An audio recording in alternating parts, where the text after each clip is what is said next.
정선의 늦은 오후, 서울에서 도망치듯 왔던 준호는 울창한 숲길을 걸으며 마음의 평화를 찾고 있었다. 햇살이 나뭇가지 사이로 스며들어 황금빛 그림자를 만들어내는 동안 도시의 쉔쇼에서 벗어난 그는 깊은 숨을 들이마셨다. 하지만 그 평화로운 순간도 잠시 덤불 사이에서 들려오는 희미한 소리에 그의 발걸음이 멈췄다. 준호는 숨을 죽이고 소리가 나는 방향을 주시했다. 그의 눈앞에 나타난 광경은 그의 마음을 무겁게 했다. 덤불 사이로 나타난 것은 한 마리의 점원 셰퍼드였다. 한때는 윤기 있고 건강했을 털은 이제 먼지와 진흙으로 뒤덮여 있었고 몸은 말라 있었다. 하지만 가장 충격적인 것은 그 개의 눈빛이었다. 단순한 피곤함이나 배고픔이 아닌 말로 표현할 수 없는 깊은 절망감이 서려 있었다.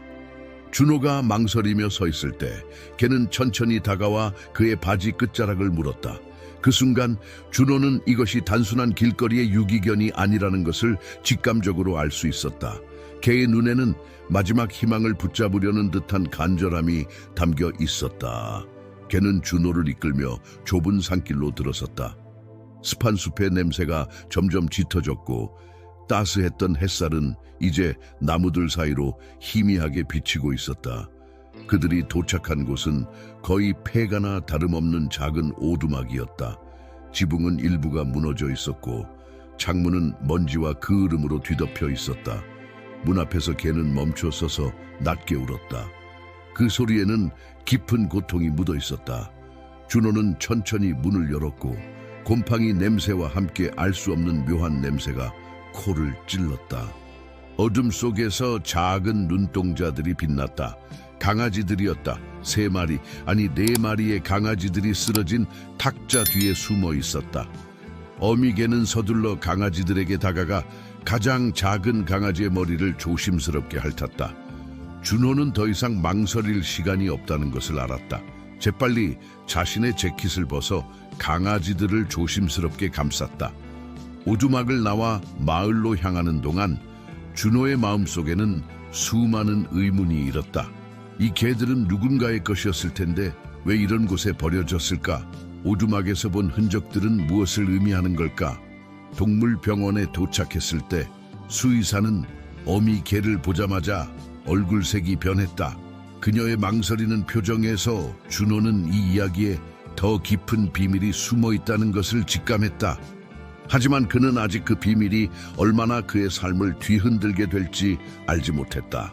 이 이야기가 마음에 드셨다면 구독과 좋아요 버튼을 눌러주세요. 여러분이 어느 도시에서 시청하고 계신지 댓글로 알려주세요. 이야기를 계속하겠습니다. 동물병원에서의 그날 밤, 준호는 수의사 김미나의 이상한 반응이 마음에 걸렸다. 그녀는 어미 개를 보자마자 마치 유령이라도 본 듯한 표정을 지었다. 강아지들을 검사하는 동안에도 그녀의 손은 미세하게 떨리고 있었다. 이게 전에 본 적이 있나요? 준호가 조심스럽게 물었다. 미나는 잠시 침묵했다. 그녀의 눈빛이 흔들렸다. 네, 6개월 전쯤이었을 거예요. 이 아이는 실험... 그녀는 말을 멈추고 입술을 깨물었다. 아니에요. 제가 잘못 봤나 봐요. 하지만 준호는 그녀의 반응이 단순한 착각이 아니라는 것을 알 수 있었다.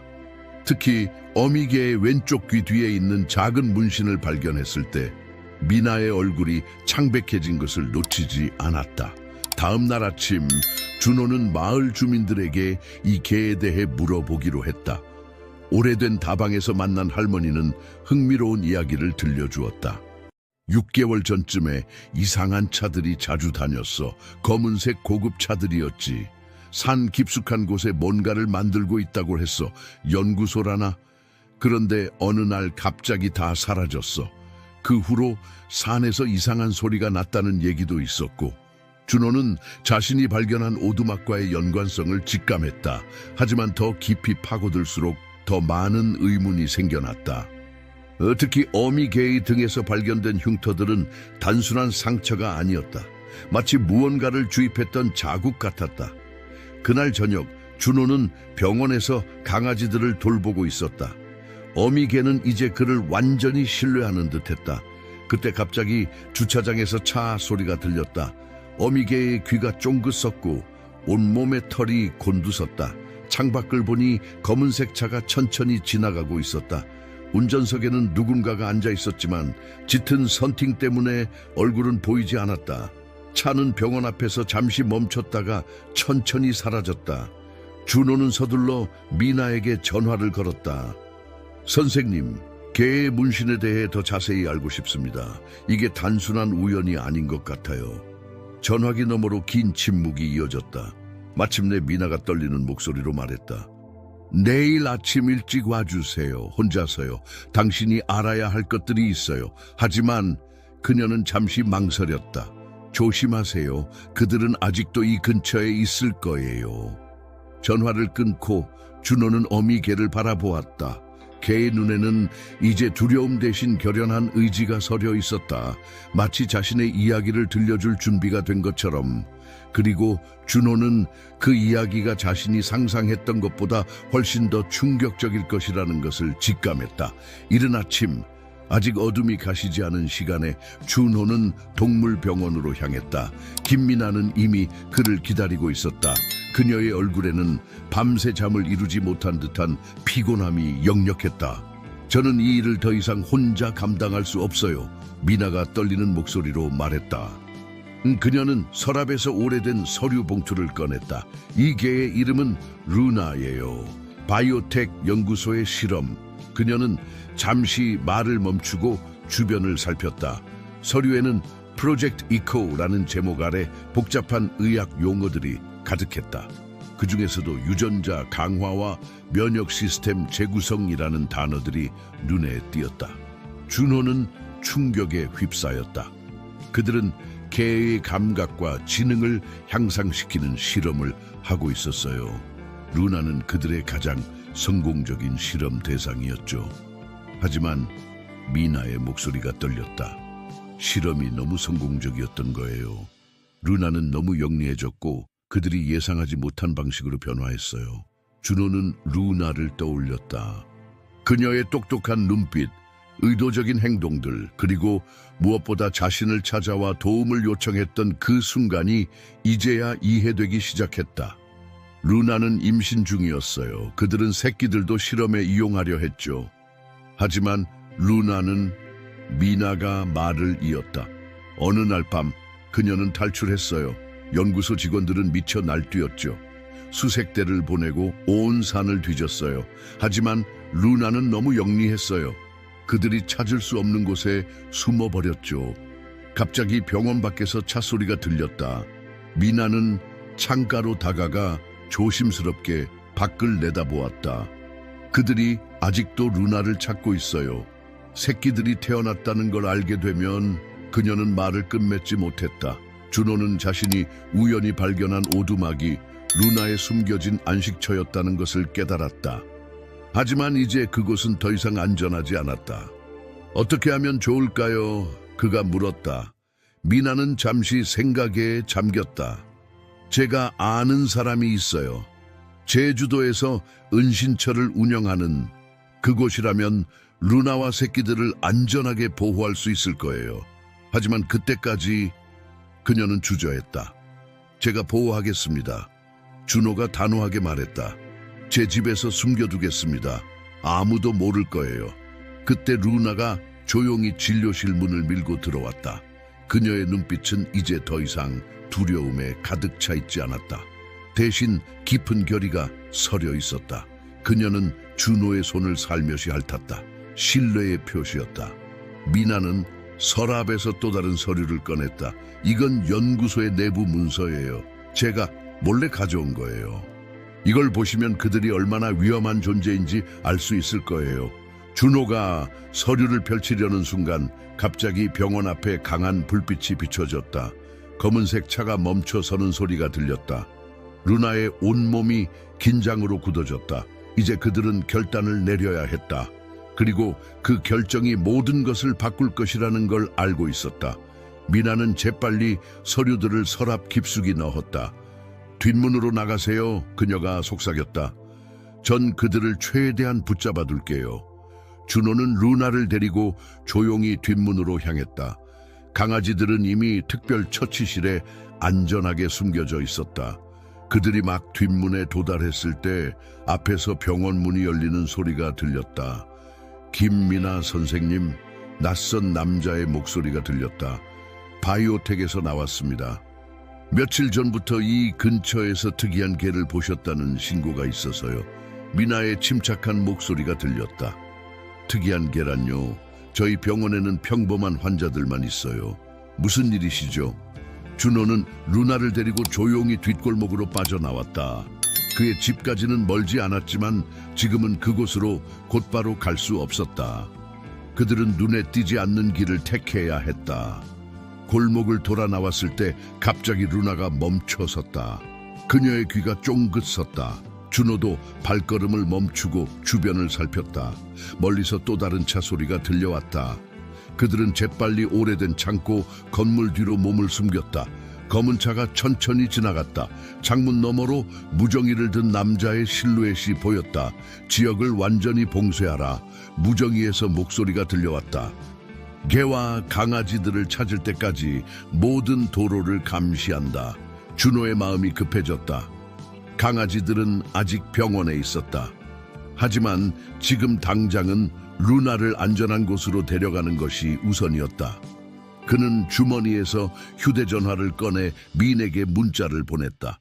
강아지들은 제가 다시 올 때까지 특별 처치실에 숨겨두세요. 그들이 절대 발견하지 못하게 해주세요. 잠시 후 답장이 왔다.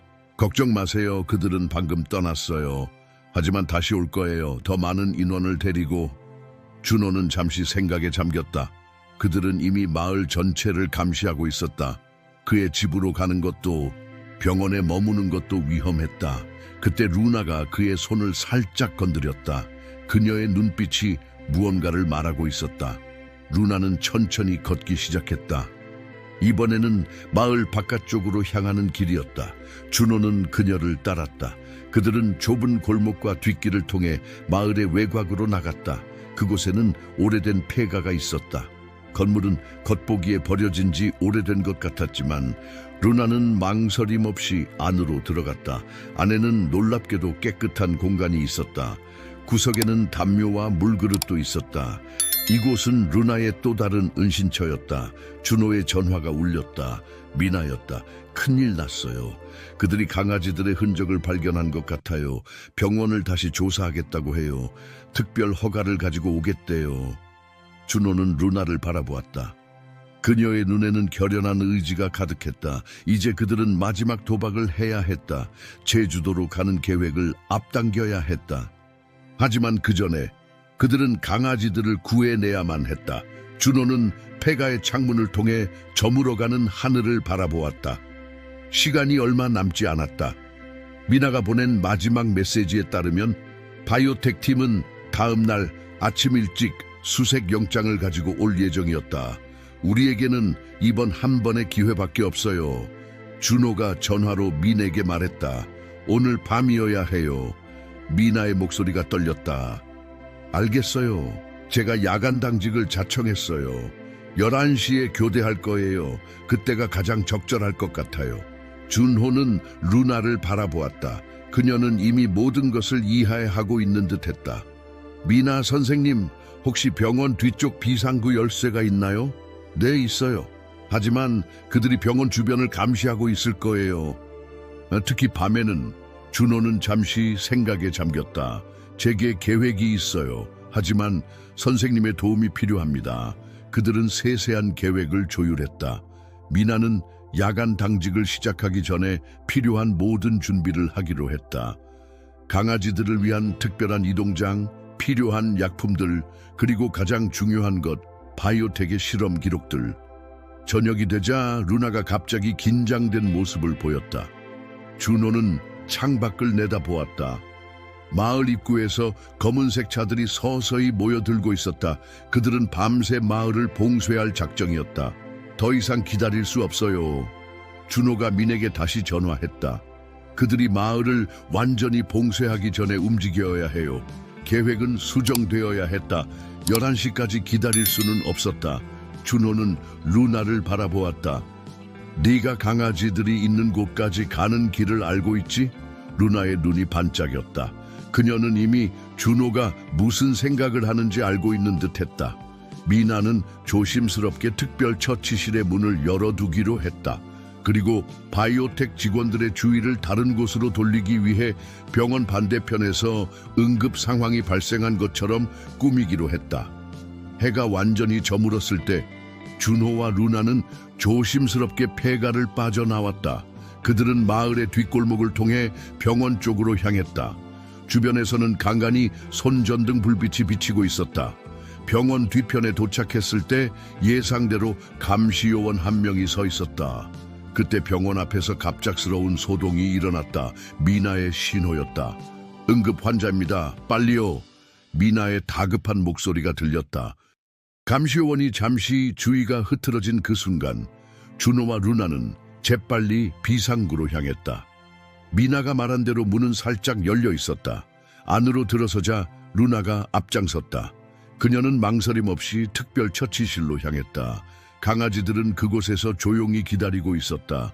준호가 이동장을 열려는 순간 갑자기 발자국 소리가 들렸다. 누군가가 다가오고 있었다. 루나의 귀가 쫑긋 섰다. 이제 그들의 운명은 다음 몇 분에 달려 있었다. 발자국 소리가 점점 가까워졌다. 준호는 숨을 죽이고 루나를 바라보았다.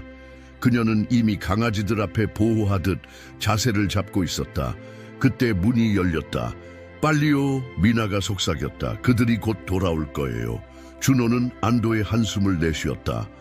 그들은 서둘러 강아지들을 특수 제작된 이동장에 넣었다. 루나는 끝까지 침착하게 새끼들을 도왔다. 이것도 가져가세요. 미나가 서류 뭉치를 건넸다. 바이오텍의 모든 실험 기록이에요.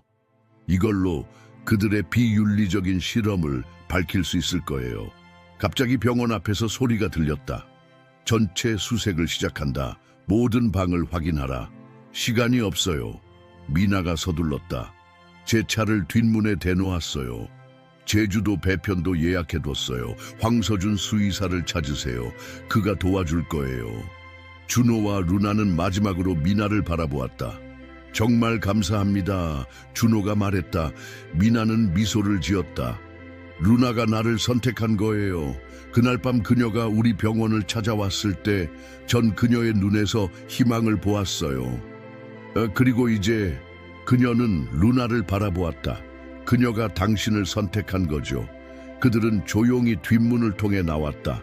밤의 어둠이 그들을 감싸 안았다. 미나의 차는 약속된 위치에 있었다.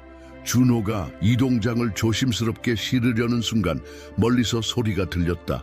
뒤쪽에서 움직임이 감지됐다. 준호는 재빨리 운전석에 올랐다. 루나가 조수석으로 뛰어올랐다. 그들이 출발하는 순간 손전등 불빛이 차를 비추었다. 하지만 이미 늦었다. 차는 어둠 속으로 사라졌다. 뒤에서 추격하는 소리가 들렸지만 준호는 미나가 알려준 산길을 통해 그들을 따돌렸다.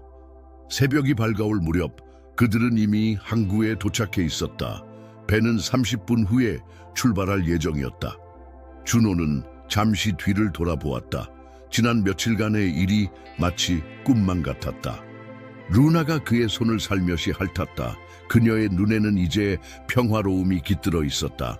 강아지들도 이동장 안에서 편곤하게 잠들어 있었다. 배가 출발하고 육지가 조금씩 멀어질 때 준호는 미나가 건넨 서류를 펼쳐보았다. 이제 그들은 바이오텍의 비밀을 세상에 알릴 수 있었다. 하지만 그것은 나중의 이야기였다. 지금은 다만 새로운 시작을 향해 가는 길이었다. 루나와 그녀의 새끼들, 그리고 우연히 그들의 운명에 휘말린 한 남자가 함께 만들어가는 새로운 이야기의 시작. 제주도의 아침 햇살이 수평선 위로 떠오르고 있었다.